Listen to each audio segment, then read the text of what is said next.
Assalomu alaykum kanal kuzatuvchilari, hurmatli obunachilar.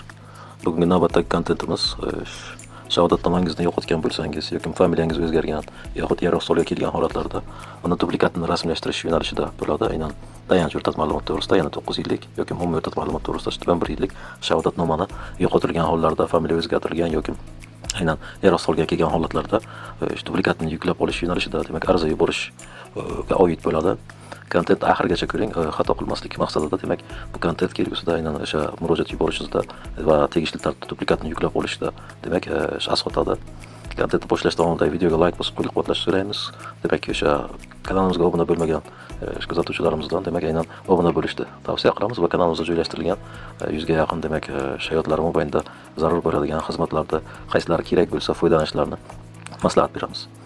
Tayyor bo'lsangiz, videoni boshladik. Mygo.uz ilovasi orqali odatdagidek o'tamiz. Ro'yxatda o'tgan bo'lishingiz lozim. Ro'yxatda o'tmagan bo'lsangiz, kanalimizda bu bo'yicha video yo'riqnoma mavjud. Aynan shu video yo'riqnoma orqali, demak, jarayonni ko'rib, ro'yxatda o'tgach, jarayon davom etsangiz bo'ladi. Xizmatlar orqali bizga kerak bo'ladigan ta'lim yo'nalishi bo'ladi. Va bu yerda 1, 2, 3, 4, 5, 6 xizmat aynan umumiy ta'lim shahodatnomasi dublikatini olish xizmati bo'ladi. Bu yerda shu o'rinda aytib o'tishimiz lozim. Bu xizmatdan 2023-yildan oldingi yillar 22, 21 va undan oldin ittifoq davri bo'ladimi? Shu davrgacha bo'lgan fuqarolar murojaat qilishlari maqsadga muvofiq. Sababi 23-yildan bu yog'iga 23, 24, 25 va hozirgi kecha kunduzgacha, demak, tizim raqamlashgan. Ular bu dublikat orqali murojaat qilishmaydi. Ularda shahodatnomasini yuklab olish uchun alohida platforma mavjud. shahodatnoma.uz deyiladi. Aynan shu yerdan yuklab olishlari mumkin bo'ladi. Yerda oson aynan yuklab olish jarayonlari juda bir qulay imkoniyat qilib qo'yilgan. O'sha tegishli ustunlarni to'ldirib, doimiy yuklab olishlari mumkin. Demak, umumiy ta'lim to'g'risida shahodatnoma dublikatini olish xizmat bepul amalga oshiriladi, 5 ish kunida ko'riladi. Biror bir turdagi hujjat talab qilinmaydi. Xizmatdan foydalanish qilib jarayon davom etamiz.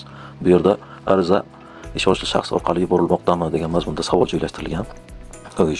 Agar ishonchli shaxs qanday holatlarda, demak, belgilagan ma'qul. Agar sizga o'sha fuqaro, o'zingizga yaqin fuqaro xorijda bo'lgan holatlarda yoki murojaat yuborishga imkoniyati yo'q kasal holatlarda deylik, siz uning nomidan qonuniy vakil sifatida, qarindosh sifatida yubormoqchi bo'lgan holatingizda sizga notarial tasdiqlangan ishonchnomangiz bo'lsagina bu ustunni tanlab, ishonchli shaxsni tanlab, demak, murojaat yuborishingiz mumkin bo'ladi.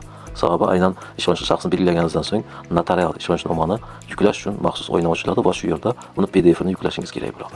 Hozirgi holatda arizachi tugmasini tanlab, demak, ommaviy oferta talablarini qabul qilamiz va keyingi tugmani bosamiz. Demak, familiyangiz o'zgargan holatlar, familiya ismi, otangiz ismi o'zgargan holatlarda, demak, ha tugmani bosib, bu yerda qo'shimcha ochilgan oynada oldingi familiya, oldingi ism va oldingi ota ismingizni kiritib, albatta kiritib o'tishingiz kerak bo'ladi. Demak, oldingi familiya ismlaringizni o'tgandan keyin, demak, bu familiya o'zgartirishi yo'nalishida, demak, aynan tegishli ko'rib chiqadigan tashkilotga yetib boradi va u sizni oldagi familiyangiz asosida arxiv ma'lumotlarni qidiradi. Xo'sh, hozirgi holatda, demak, familiya ismimiz o'zgarmaganini tanladik va o'qigan ta'lim muassasangiz, demak, avtomatik integratsiya asosida aks etgan ma'lumotlar o'zi ko'rinib turadi, faqat bo'sh turgan oynalar to'ldiriladi. Demak, o'qigan ta'lim muassasangizni tanlaysiz, qaysi o'sha viloyat qaysi tumanda joylashgan va ta'lim muassasangizni raqamini tanlashingiz kerak bo'ladi.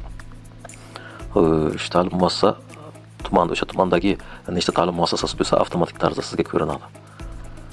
Va bu yerdan o'zingizga zarur o'zingiz o'qib tugatgan ta'lim muassasasini tanlab olishingiz kerak. Agarki o'sha ta'lim muassasasi, demak, bu ko'rsatilgan ro'yxatda mavjud bo'lmasa, bu yerda qo'shimcha, demak, ta'lim muassasasi raqamini qo'lda kiritishingiz kerak bo'ladi. Shundan so'ng, demak, ta'lim muassasasini tamomlagan yilingiz, siz 9-sinf o'sha tayanch o'rta ta'lim to'g'risida shahodatnoma kerak bo'ladigan bo'lsa, aynan 9-sinfni nechinchi yilda tugatgansiz, aynan o'shani yilini tanlashingiz kerak. Yo'q, agar 11-sinf, 11-da ittifoq davrida 1-sinf bo'lgan, 8 yillik plus tayanch o'rta ma'lumot ittifoq davrlarida 8-sinfgacha davom etgan, kelgusi bizda mustaqillikdan keyin 9 yillik va 11 yillik ta'lim bosqichlariga bo'lingan. Demak, hozirgi holatda 11 yoki 10-sinf ittifoq davrida tugatganlar uchun, demak, hozir kechagacha tugatganlar uchun 1-sinf shahodatnomasini olish uchun murojaat yo'nalishini tayyorlaymiz. Aynan, demak, qaysi yilda tugatgan bo'lsangiz, bu yerda o'shani yilini tanlash imkoniyati mavjud. Orqaga qaytib, aynan o'sha tugatgan yilingizni belgilaysiz va umumiy ta'lim to'g'risida 11 yillik yo'nalishni tanlaysiz. Bu yerda qo'shimcha yana psixologik rivojlanish nuqsoni bo'lgan bolalar uchun ixtisoslashtirilgan maktab yo'nalishi mavjud. Bu, demak, agar shu yo'nalishdagi ixtisoslashtirilgan maktab internetda tugatib, sertifikat yoki oldin davrlarda guvohnoma bo'lgan bo'lsa, shuni tanlab jarayon davom etasiz. Hozirgi holatda umumiyatda ta'lim tuzilish shahodat tomonidan umriyligini so'rab murojaat qilamiz. Attestat dublikatini olish sababi bu yerda demak biz yuqorida aytib o'tgandek yo'qolgan, buzilgan, yaroqsiz holatga kelgan familiya ismi, otasining ismi o'zgargan holat. Demak, mana shu ustunlardan o'zingizga tegishlisini tanlab olib, jarayon davom etishingiz kerak. Shuningdek, boshqa sabablar ham bor. Deylik, shahodatnomangiz kuygan yoki foydalanishga bo'lmay yaroqsiz, endi yaroqsiz bo'yicha yaroqsiz buzilgan, yaroqsiz holat degan fabulasi mavjud. Shuni tanlasangiz bo'ladi. Kuygan holatlarda boshqa sabablarni belgilashingiz mumkin. Yoki mana bu yerda kategoriyalarda ko'rsatilmagan yo'nalishga taalluqli bo'lsa boshqa sabablarni belgilaysiz. Hozirgi holatda yo'qolgan tugmasini tanlaymiz. Elektron manzil qo'yilgan, elektron manzilni kiritish ixtiyoriy, xohlang kiriting, xohlamang kiritmaysiz. Shundan so'ng keyingi tugmasi bosiladi. Barcha ma'lumotlarni yana birlamchi ko'zdan kechirasiz. Demak, keyingi tugmasi bosiladi. Shundan so'ng birlamchi ma'lumotlaringizni ko'zdan kechirasiz. Biron xatoligi yo'q bo'lsa, yuborish tugmasini bosasiz. Yuborish tugmasini bosganimizdan so'ng avtomatik tarzda murojaatimiz tegishli tashkilotga ko'rib chiqish uchun demak jo'nab ketadi va u tashkilot 5 ish kuni mobaynida o'sha arxiv ma'lumotlari asosida shahodatnomangizda sizga duplikatini rasmiylashtirib, demak, berishadi. Oxirgi jarayon demak qanday qilib yuklab olishim mumkin degan savolga esa bu yerda arizalarim degan bo'lim orqali aynan o'sha xizmatni tanlab, demak tanlagan xizmatingiz orqali tegishli o'sha yuklab olish ustuni mavjud bo'ladi. Aynan o'sha duplikatni yuklab olish imkoniyati bo'ladi. Kontent yoqqan bo'lsa takror aytamiz, like bosib qo'llab-quvvatlang. Keyingi videolarda uchrashguncha xayr, salomat bo'linglar.